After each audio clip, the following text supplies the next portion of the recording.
So, President Trump is brokering peace talks, bringing down prescription drug costs, releasing hostages, making trade deals, which means Democrats are, I guess, pro war, pro big pharma price gouging, against hostage release, and anti trade deals. Well, that figures. It's Liberal Tuesday. I've got Brian Tyler Cohen here to debate and discuss, and the show starts in just a minute. But first, don't forget to like, subscribe, comment to the YouTube channel at Tomi Lahren is Fearless. The show starts now.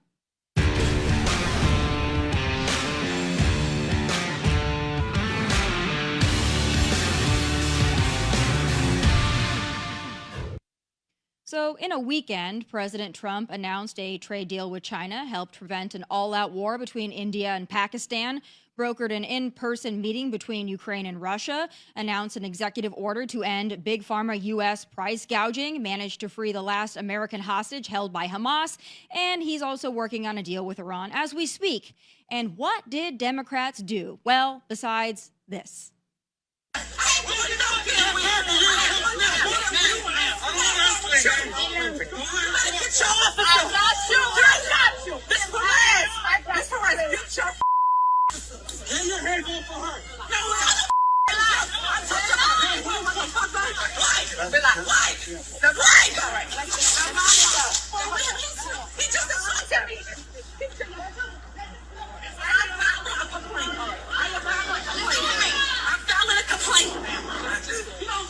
To a congresswoman like that, and you gotta put your hands on me, you will pay. You guys are creating this. You will. They're the leaders. And Ms. Perez, you know that's wrong.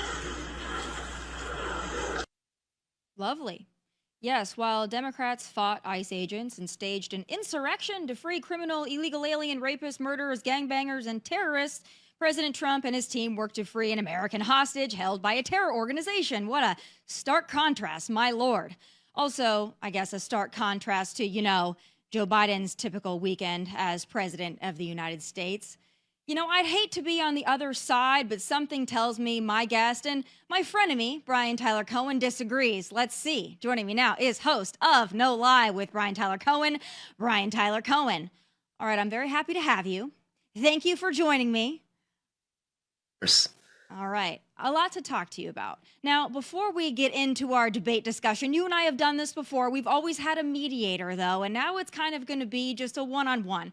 I do want to preface it with this, with this, though. I really want to seek to understand your viewpoint. You and I are going to debate. We're going to discuss. We're going to disagree. We each have a side, I would say. But what I really want to get out of this is I really want to understand where you're coming from. I want it to be less about scoring points on one another and more about just seeking to understand, because I have a lot of questions. Okay, let's do it. I appreciate it. I want to start with these Democrats storming the ICE detention facility. And now, they're still there. And it's not just the Democrats that are there. It's community members. Apparently, clergy members are now outside of this detention facility in New Jersey. What do you make of that? And do you stand in symbolic solidarity with what they're doing? I think that the broader issue that's at play here is that we need to protect due process for everybody in this country, and it's a constitutionally afforded right, whether or not you are an American citizen or not. And so that's the issue at the heart of all of this. And we've spoken about this issue as it relates to Comar Abrego Garcia. It is not some referendum on that person in particular or any person in particular. It is a referendum on making sure that we still follow the Constitution, that we afford people in this country due process, that we don't fall full tilt into this idea that Stephen Miller, that he aired, which is this idea that we can eliminate or suspend habeas corpus. You cannot both say that you're a nation of laws, but then at the same time suspend any laws that are politically inconvenient to you. So here's my question on the due process thing. Again, neither one of us are lawyers, so we have to do our best to interpret what's been coming down in terms of Supreme Court rulings and what have you. But I want to ask you this, just non-lawyer speak here. For me, when I hear due process, to me that says, okay, an immigration judge, you have a notice for removal. You're in this country illegally. An immigration judge has given you a notice of removal. You are detainable. You are deportable. So when you've got, in this particular case, an ICE detention facility where they have terrorists, they have MS-13 gang members, they have criminal illegal aliens that have committed crimes. When you say due process, do you want all of these individuals to get a trial? Do you want them to get multiple hearings? Like, what in terms of due process do you think that these particular individuals being held at this facility, what more do you think they deserve that they haven't already been afforded? Well, they deserve what they're owed, which is at the very least an administrative hearing. And this could be something that just takes a matter of hours. I know that Trump likes to frame this issue as if it's some months-long trial times millions of people, he says. And so of course there's no time, there's no capacity to be able to do that. But that's a gross generalization of what it would actually be, or an exaggeration rather of what it would be. In reality, this would be an administrative hearing, which is what these people are owed. And I understand. Look, you and I are in complete agreement. If somebody is some heinous criminal, some violent criminal, a gang member, a rapist, whatever it may be, I have no sympathy for these people. I live in this country too. I live in Los Angeles. I want my city to be as safe as you want your city to be. But at the same time, there are obvious protections that are afforded to people in this country by virtue of giving them due process. So that, there was the news that was just handed down yesterday that Hassan Piker was stopped by CBP when he was coming back into the country, and that's the slippery slope that we engage in. It's that if there is a political opponent, for example, to this administration, if we get into this, if we establish this precedent where you can just cast people off without any requisite due process, then you're in a position where, for example, if there's just a political opponent, well, now we've established a precedent where there isn't enough due process and you can have somebody cast off that way. I think it's a little rich to talk about weaponizing when we have what happened to President Trump, but that's a whole other tangent. Well, let's talk about that for a second. Donald Trump, when he was convicted, it was by a jury of his peers that Trump's own lawyers approved to be in that jury box. And so look, it takes grand juries to hand down indictments. It takes juries to convict people. And so I understand that it's easy to say that any prosecution, any accountability that Donald Trump has to face is the result of a weaponized government. But in reality, the natural conclusion of what you're saying is that nobody can touch Donald Trump, even if he commits illegal behavior, because any accountability is just chalked up to the weaponization of government. I don't think that you would agree that politicians should be above the law. No, absolutely not. A couple of things here. President Trump is a United States citizen, so his due process is a little different than an illegal alien alleged gang member. One. Two, you and I are probably going to disagree on the weaponization against Donald Trump. I understand that we're always going to be in an impasse in that, so we're going to agree to disagree on that point. I'm not going to dredge up 2023 because, quite frankly, we just don't have the time for it. But I want to ask you, politically speaking, the American people, I think you would agree, were a little fed up with the Biden administration's handling of the immigration situation, okay? So President Trump is still polling very high on his handling of immigration and illegal immigration, specifically when it comes to the southern border being effectively closed down to illegal immigration at this point. I think there was like 300 last month as opposed to thousands. But politically speaking, when you see clips like clips I'm about to play for you, where Democrats are and liberals and activists are outside of a facility, linking arms, singing and chanting, I want to play it and then ask you if you think that this is strategically sound. Let's take a listen. Turn us around, gonna keep on walking, keep on talking, marching on to freedom land.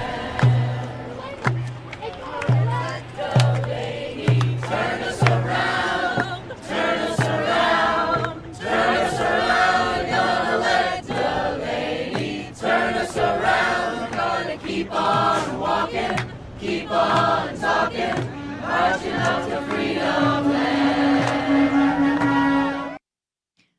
Okay, so this is New Jersey, by the way, which I think is a little interesting when you juxtapose it with, I don't believe these individuals were probably there demanding the release of a hostage being held by a terror organization that's also from New Jersey. So interesting contrast there. But I just want to ask, strategically speaking, When these individuals are standing outside of an ICE detention facility that is apparently housing what I saw a good 75% being violent criminal aliens, when they're standing out there locking arms, are you telling me that all these individuals that are standing out there during normal working hours, that they're just there because they want administrative hearings for every single one of these alleged gang members and criminal aliens? Is that really what they're out there for? What do you think the alternative is? That they just want blind release of gang members and rapists? Well, when you're standing outside of an ICE detention facility and you're singing, and we also have more clips that I don't have to play for you of some of these members standing outside when these prisoners, these detainees are being transferred, standing outside of the vans with signs, "I love you." It's a little odd optically. Now, I got your point about due process. I get that that's where you stand. I'm just going to take that for what it's worth, even though I disagree with you. Optically speaking, do you think that this is a little odd? And do you think that the everyday American out there, do you think that they find these displays a little odd outside of a detention facility that is housing criminal illegal aliens? Well, I would push back and say that the latest New York Times Siena poll shows Trump underwater, negative net 4 points on immigration and negative net 21 points on the issue of Kilmar Abrego Garcia. And so that issue is being as far as the American people are concerned, they are seeing where Trump lies on this issue, and he is becoming less and less popular. And I take your point that this is Trump's strongest issue, and I understand why Trump and Republicans want to talk about the issue of immigration and do want to grossly generalize this idea that if you are demanding due process for folks for whom it is their constitutional, it's afforded to them, as per the Constitution, that it's easy to just try and say like, oh, these are just people that are demanding the release of violent criminals or gang members or rapists. But the reality is that people can see more and more why they're actually doing it. And it's not, again, as some referendum on the most heinous people or even the merits of an individual person, their humanity, whatever it may be. It's just the fact that they have these constitutional rights afforded to them because they're in this country, and so the polling reflects the fact that Americans are buying into that. They understand that. A poll also showed that roughly 56% of Americans want mass deportations of all illegal aliens, not just criminals. So you've got polls, I've got polls. We'll leave that where it may be. My question, and I want to wrap up the immigration discussion because I have a lot to get to. I wish I could have hours, but we don't. So my last question for you is this, and I'm just saying this because, again, I really want to seek understanding here. So I'm going to give you my perspective on it, and I think that many Americans share it, at least, I guess, on my side of the divide. It's really hard for us to stomach and swallow the fact that the Biden administration allowed millions and millions of illegal aliens to come into this country. There was no process. It was catch and release. It was, we're going to let you come into this country. You can disappear into the shadows, maybe come back in 5 or 6 years, maybe not. So it's very hard for people like me to stomach that there was no process there. But now there is demand for a process for every single one of those millions of illegal aliens, even the criminal ones who are suspected gang members and terrorists and rapists and predators. It's very hard for people like me to understand why people like you wouldn't want expedited removal of those individuals when you had no problem circumventing the process to allow them to come into this country over 4 years of what was essentially an open border. I do support that, and I supported the bill that Democrats put forward, the bipartisan border security bill that would allow them to do exactly that. So, I mean, the reality is that Republicans didn't want to sign on to that bill before the election because they wanted to preserve the issue of the border as a political issue to help them normalize thousands coming across a day as acceptable. And I think that the numbers of the border right now are proving that we didn't need that bipartisan border bill to secure the border. I agree we do need Congress to step up and to do something about immigration. Right. You and I are in agreement. But to secure the border, we didn't need it. The reality is this is only as permanent as one administration's willingness to enforce these specific rules. And if we want some type of codified law, if we want some type of permanent solution, we need a codified law. And so we can't just govern exclusively by executive order, which only last as long as one administration and only last as long as one court's willingness to uphold them. We need actual laws in this country. And so we need Congress to do its job. We need both border security and comprehensive immigration reform, neither of which has happened, by the way, at the hands of both parties. And so we had the opportunity to have exactly that in the lead up to the election. But again, Republicans didn't want to bite because they wanted to preserve the issue of a broken border so that they can exploit it for political gain, which I understand. Look, it's politics, right? I would disagree with you on that point. If we wanted to keep exploiting the border for political gain, we wouldn't shut it down, as we're doing now, effectively shut out illegal immigration.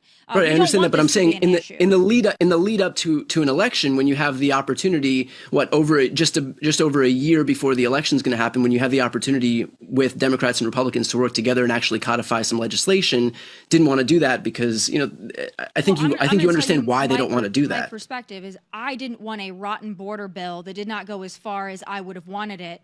And many Republicans felt that way. And certainly the president did. We weren't going to codify, okay, you can have 5,000 before we can shut it down. We didn't want that. We didn't think it went far enough.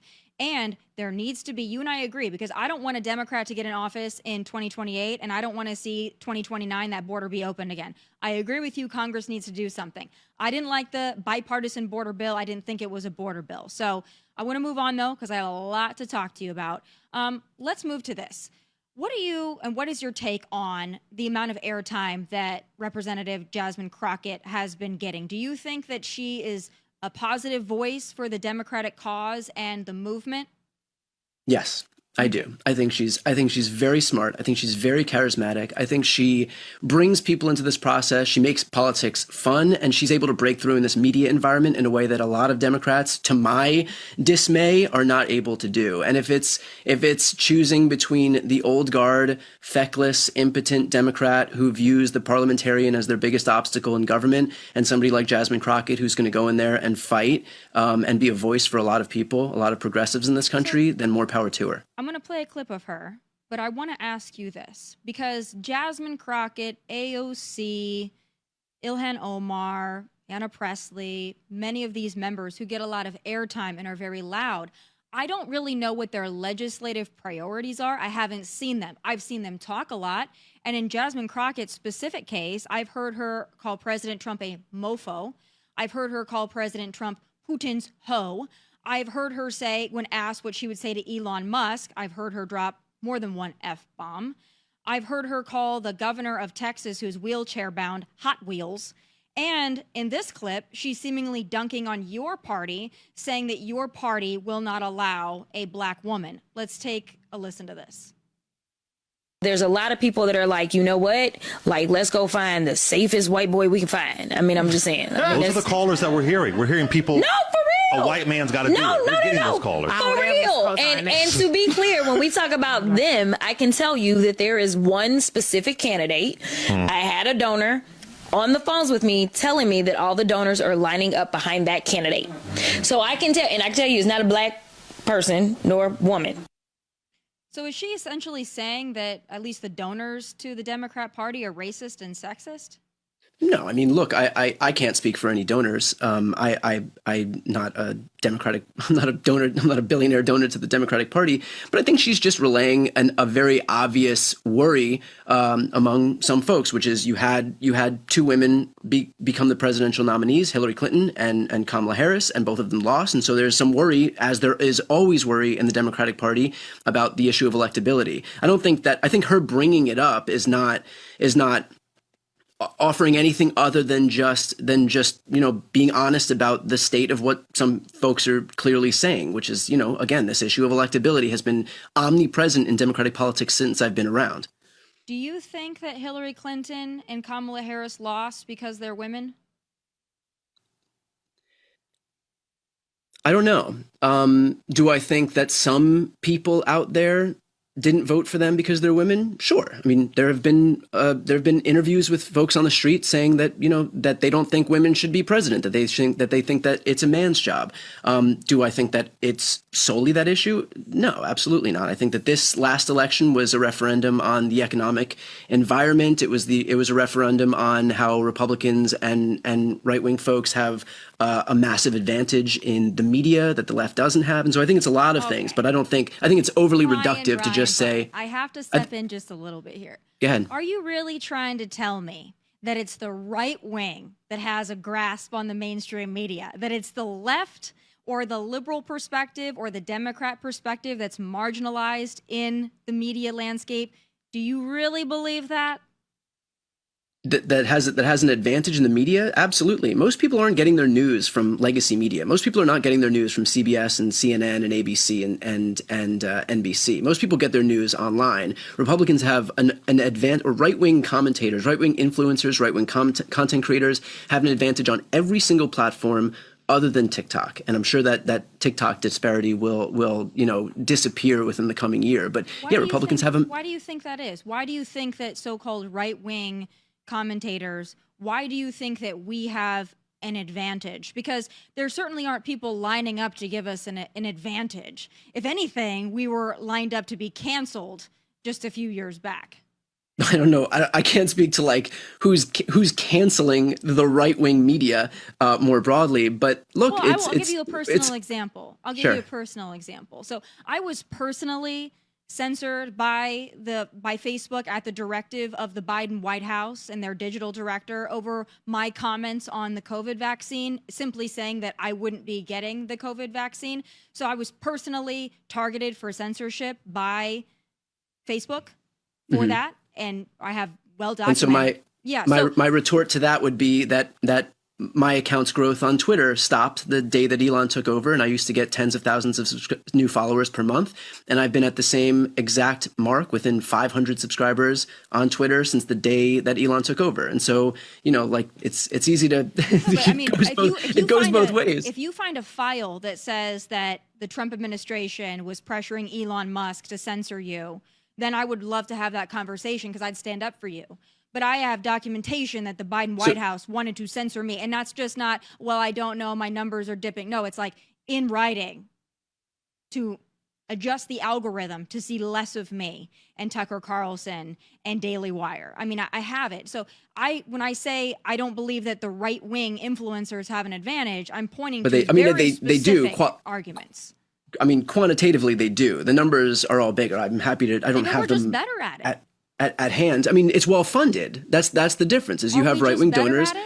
The right-wing donors have a much bigger wallet to give to people who are going to support a cause that will ultimately help their bottom lines. I mean, you look at the whole Tenet Media fiasco, where Russia had some shell company that they were paying right-wing content creators. You think that happens on the left? You think that we have Russia paying left-wing content creators? The DNC is well documented that the Biden administration had a TikTok army. 1, 2, your buddy Harry Sisson. And I think Chris Mowry is his name. I mean, you guys have some voices that are not doing it out of the kindness of their heart. I can tell you that much. Well, look, I can't speak for individual content creators that are not me. And I know how I operate, but the reality is that we don't have it. The left-wing media is not funded to anywhere near the same extent that right-wing media is funded. And again, we don't have foreign entities pouring money or doing disinformation campaigns on our behalf. This has been a recurring theme for over a decade now, where we have foreign actors who are investing in online disinformation campaigns because they know it's going to help the Republican Party. That is well documented, and it does help the Republican Party. Yeah. Well, you're speaking of a specific anecdote. I'm talking about the actual government of the United States working to censor me, Tucker Carlson, and others. But we'll move off that point. I do want to ask you about another point. And again, this is just me trying to understand, because I ask every Tuesday I do this. Every Tuesday I have a discussion with various liberal voices and Democrats. And some agree with me and some very much so disagree with me. I want your perspective. You have to explain to me why the left is going to the mat to defend biological men in women's sports. I want your perspective, and then I want your strategic perspective on the Democrat Party. So my perspective is, and I frankly haven't spent too much time thinking about this because this is not an issue that I think is very important. When we're talking about the little NCAA, girls that are losing out on their positions, their scholarships, their trophies. My their perspective on accolades, this, you don't my think that those perspective little on girls matter? My perspective on this is that folks whose job it is to figure this out, to be the authority, the governing bodies or the authorities on these issues should make a decision and stick with it. And if it's the NCAA that's going to make a decision, do it. I focus on government. Like, I'm not here to like arbitrate. I don't do any of this to be the arbiter of what 9-year-olds in sports do. I frankly don't care what kids in sports do. I think that it's up to the governing bodies of these sports to figure it out and to not let it be the prerogative of politicians. And so the NCAA needs to step up. The states need to step up and figure it out. And then we just respect. I mean, I know you have an opinion on it, and this is kind of par for the course. There's a lot of folks on the left that I talk to that they give me the same answer that you gave me, that it's not that big of a deal. It's a Republican talking point. And to me, correct me if I'm wrong, that makes me feel as though you actually don't agree with men and women's sports, but you feel that you have to walk a line because it is a party perspective. Now, no, I don't care know about that. You have to have a personal. I don't care about that. I'm not qualified to be able to. The reality is, I'm not qualified to be able to say when an advantage is actually being had. I don't know. Think that men have an advantage in women's sports? I don't know. I don't know if somebody, I don't know the reality of like hormone blocker. I don't know any of that stuff. And so I don't know where there actually becomes an advantage. I think if somebody has an undue advantage, they shouldn't be allowed. I can't speak to the specifics of any of it because I just don't know any of the specifics of it. Again, I didn't get into political media so I could be some expert or pretend to be some expert on biology or that issue in particular. I can say that if somebody has an undue advantage because of their biology, then they shouldn't be allowed to. But if somebody doesn't have an undue advantage, then it doesn't seem to be a problem. Okay, I think that's the men that are crushing women, and we get a new example every day. It's a daily example.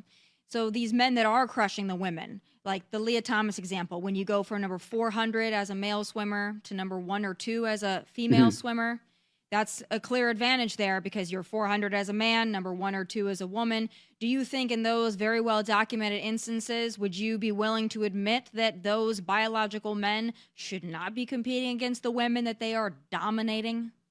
I think if there's an undue advantage by virtue of their biology, then I would feel comfortable if there was some governing body that were to come in and say that this isn't allowed. I'd feel comfortable saying that shouldn't be allowed. But again, I think the broader issue here, and I hope that makes sense. That I'm not here to litigate something that I don't know. That if we're talking about the specific, I know that there are people out there who understand the biology of all this stuff, the science of all of this stuff much better than I do. Again, most of my focus is on government or legislation or the legal aspects of what we're talking about. Didn't really get into political media so I could pretend to be some expert on science or biology. But I will say more broadly. In the cultural discussion, the social issues are important, and to my knowledge have always been very important to the left. LGBTQ, very important to the left. Trans rights, very important to the left. So to have this discussion really isn't out of bounds. My question for you then, outside of your personal if I could jump in, okay, though, Tomi, I would say that at the same time, I think that it's clear why the right has glommed onto this issue in particular, and it's because this is an effective culture war. This is an effective culture war cudgel that the right can wield against the left. But the reality is that what my focus is in the limited with the limited resources that we have to talk to about folks, is that if we're talking about less than 10 people, fewer than 10 people who are trans in the NCAA, that is a much more insignificant issue compared to the fact that Republicans are right now trying to strip $880 billion away from Medicaid, $230 billion away from food stamps. I mean, you cannot pretend to be acting in good faith by claiming that you care about women when you have tens of millions of women who are going to get healthcare stripped away from them, who are going to get their last lifeline in terms of food taken away from them.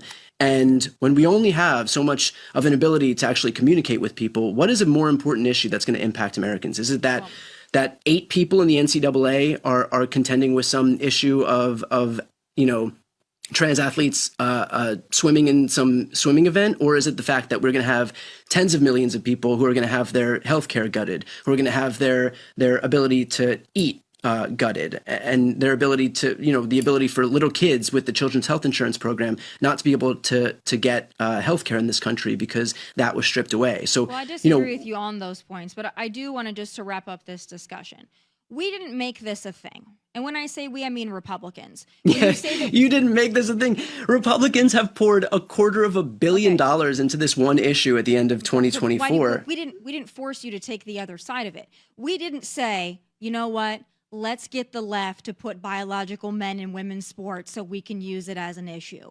You guys did this on the left. You decided that the social experiment was important, and you fought, gone to the mat, died on the hill for it. So yes, it is an effective messaging issue for Republicans, because for us, it is so ridiculous that it's like we are shocked that the left is really digging in on this. So that's why I ask you. The last thing I do want to ask you about, and I wish, again, we could keep going, but I want to ask you about this. Now, you and I have had this discussion before when President Joe Biden was in office.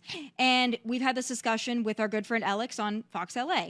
I've been saying since pre-2020 that I thought Joe Biden was experiencing decline. I know that you have recently said, as recent as a few weeks ago, that maybe your party should have done something different, maybe should have been a little bit more transparent about it. But I want to play a clip of Jake Tapper talking about this very thing. He's obviously got a new book out about this very issue. Let's take a look to his assessment of what happened. Well, Alex Thompson and I were on the case, as were lots of other reporters, trying to figure out what was going on behind the scenes. But the bottom line is the White House was lying, not only to the press, not only to the public, but they were lying to members of their own cabinet. They were lying to White House staffers. They were lying to Democratic members of Congress, to donors about how bad things had gotten. And in fact, Alex and I started writing this book after the election of 2024, and we spoke with more than 200 people, most of whom, almost all of whom, were Democrats, and almost all of whom wouldn't be honest with us or wouldn't be candid with us until after the election. Did the Biden administration lie to the American people? Look, I can't speak on that because I don't know. I can speak from my own personal experience. I sat down with Joe Biden in February of 2022, and we have a complete 20-minute unedited interview, and he was perfectly up to the job. I was as surprised as anybody when I saw the debate. I believe, was it July of June of 24? I was as surprised as anybody when I saw that debate. That was somebody who clearly was not able to prosecute the case for a second term. And so then the question becomes, like, in retrospect, what should have happened? I think the only answer in terms of what could have happened, what should have happened if Democrats wanted any hope of winning moving forward, was if in the immediate aftermath of either his 2020 win or at the absolute latest midterms in 2022, Joe Biden should have stepped down. I don't think there is a world in which, and clearly that it clearly would have bared itself out. There is not a world in which Joe Biden would have won after that debate performance. Yeah. Here's my question for you, and I don't mean to be snarky or shady about it, but I want to understand. Sure. So I saw glimpses of Joe Biden's decline pre-2020. Mm-hmm. And I wasn't alone, because most of the people on the conservative side did see evidence of decline, and it got worse and it got more obvious. But if we could spot those things, and you're telling me that you couldn't spot them until June 27th, 2024, why do you think we saw it and you didn't? Joe Biden being an old candidate was clear. Joe Biden being an old president was clear.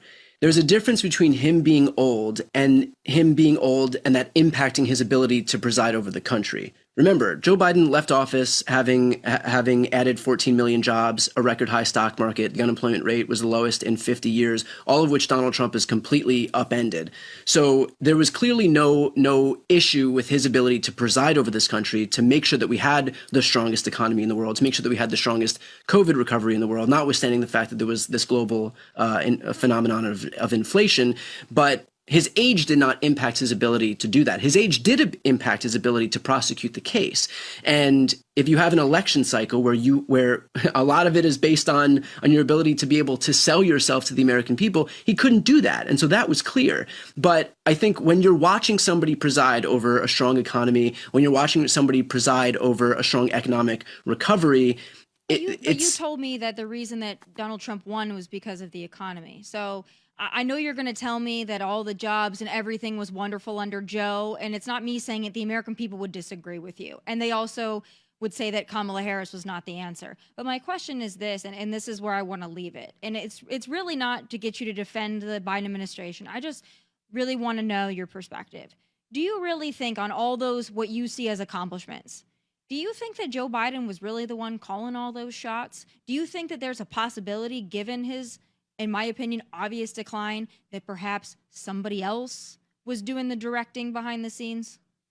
I don't know that I would say like somebody is like doing the directing behind the scenes as if it's like Barack Obama pulling the puppet strings. Do I think that he had a cadre of advisors who he trusted on specific issues, as a president should? Yeah, I think every president has that. I think that Trump isn't getting into the intricacies of anything. I don't think he understands the intricacies of anything. I think that he has trusted advisors, whether it's with trade, whether it's with healthcare. I mean, he may pretend that he's an expert in all of these things, and what we're left with is Donald Trump saying that we're going to, inject disinfectant during COVID, and that's what happens when you. That's what happens.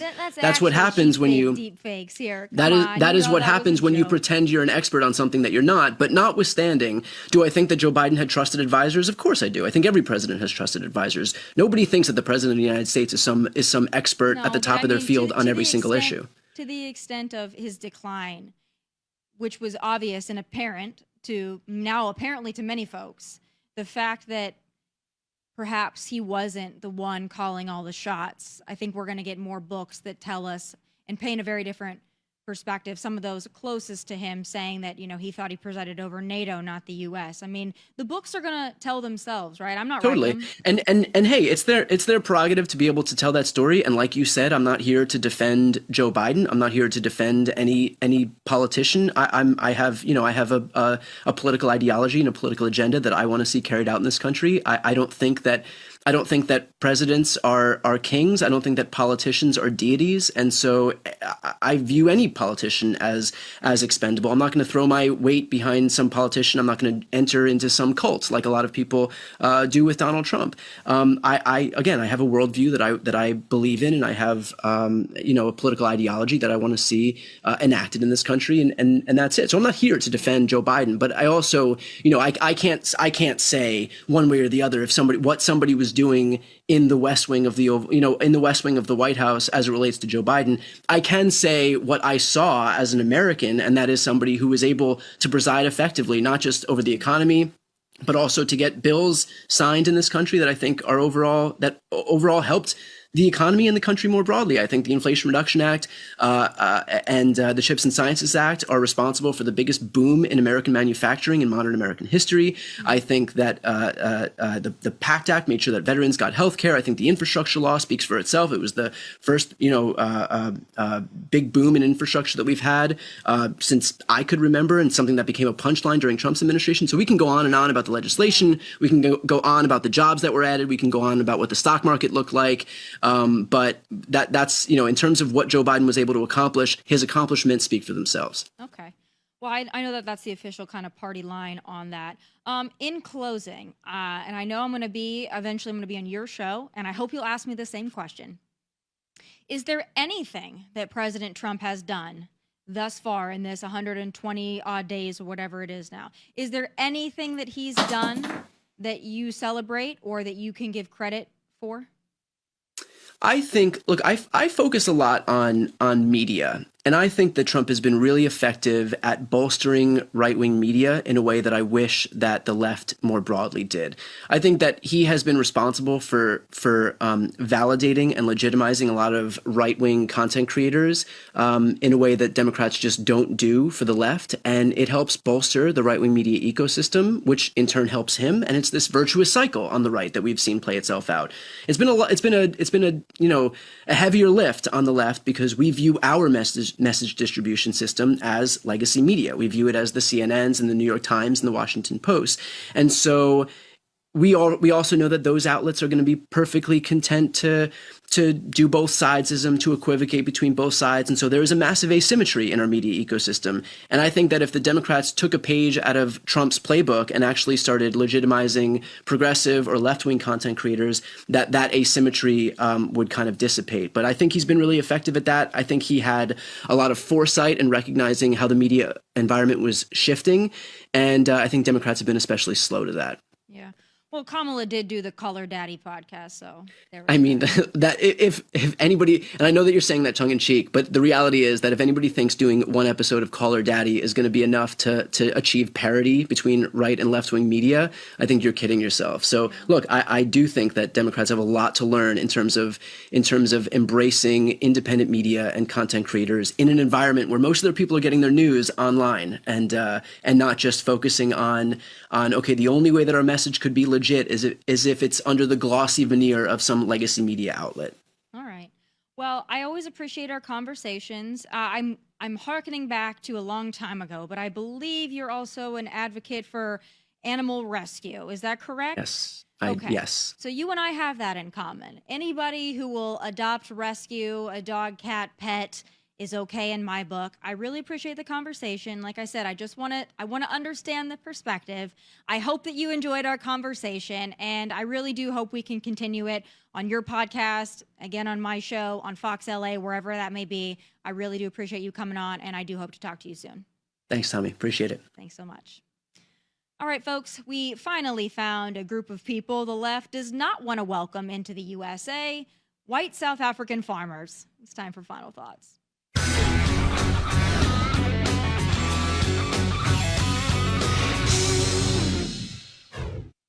So I think the Democrats have made it pretty clear they support open borders and a come one, come all, free for all, but that zest for newcomers doesn't seem to extend to at least one group of people, white South African farmers. A U.S. charter plane carrying dozens of South Africans, known as Afrikaners, the white ethnic minority that created and led the brutal apartheid regime in South Africa, landed in the United States of America, where the Trump administration has admitted them as refugees. So deeply and morally wrong-headed and repulsive. These are the descendants of the people who created the most diabolical system of white supremacy in human history, apartheid. And here, this idea that the republic must remain a white nation is evidenced in this move, which is so explicit that it cannot be denied. And so when we don't describe it for what it is, we become, in an ironic way, complicit in what they're doing. It's a white nationalist agenda, it seems to me. All right. Though the South African government denies it, the Trump administration has credible reason to believe white South African farmers are being targeted, their land taken, and in some cases executed due to their status as racial minorities. What's happening in South Africa fits the textbook definition of why the refugee program was created. This is persecution based on a protected characteristic, in this case, race. So this is race-based persecution. The refugee program is not intended as a solution for global poverty, and historically it has been used that way. So you'll notice that group there, they are waving American flags. They seem to be pretty well-mannered, and they're white. So I guess we know exactly why Democrats aren't celebrating their arrival. I guess they much prefer allowing illegal alien, unvetted military-aged men from hostile or cartel-controlled failed states to seek refugee at our expense in four-star hotels. That's definitely more their speed. But it's not just Democrats who are giving these folks the cold shoulder. Get this, the Episcopal Church's migration services will not help resettle these refugees, citing the church's longstanding commitment to racial justice and reconciliation. The whole reason these white South Africans are being resettled here is due to that very thing, racial injustice. Well, important to note, this isn't the first time the Episcopal Church has pulled an anti-Trump stunt like this. You'll remember this dandy little doozy at the inaugural prayer service. In the name of our God, I ask you to have mercy upon the people in our country who are scared now. There are gay, lesbian, and transgender children in Democratic, Republican, and independent families, some who fear for their lives. And the people who pick our crops and clean our office buildings, who labor in poultry farms and meatpacking plants, who wash the dishes after we eat in restaurants and work the night shifts in hospitals, they may not be citizens or have the proper documentation, but the vast majority of immigrants are not criminals. Yeah, she was a real peach. But I think it's pretty clear that the loving and tolerant Democrats are really anything but. They don't really have any interest in helping refugees if they don't see it as an advancement of their agenda. For them, asylum isn't about helping those who truly need it. It's about resettling millions of future Democrat voters at our expense. So their compassion is nothing but a performance, a cosplay to disguise or legitimize their true greed. They don't welcome these white families waving American flags, but they'll gladly stage an insurrection at an ICE facility over rapists and gangbangers, or fly to El Salvador to bring back an alleged gangbanger and known wife beater. And that's textbook liberal behavior for you. Those are my final thoughts. Please be sure to tune in live tomorrow at 1 p.m. Eastern. Catch full episodes of the show on Outkick and Fox Nation at your leisure. Also, please like and subscribe to the YouTube channel at Tomi Lahren is Fearless. From Nashville, God bless and take care. Hey, thanks for watching. If you want more of my hottest takes, must-see conversations, and of course, my final thoughts, click here and make sure you subscribe here so you never miss a beat. I'll be here every weekday, and I hope you'll join me.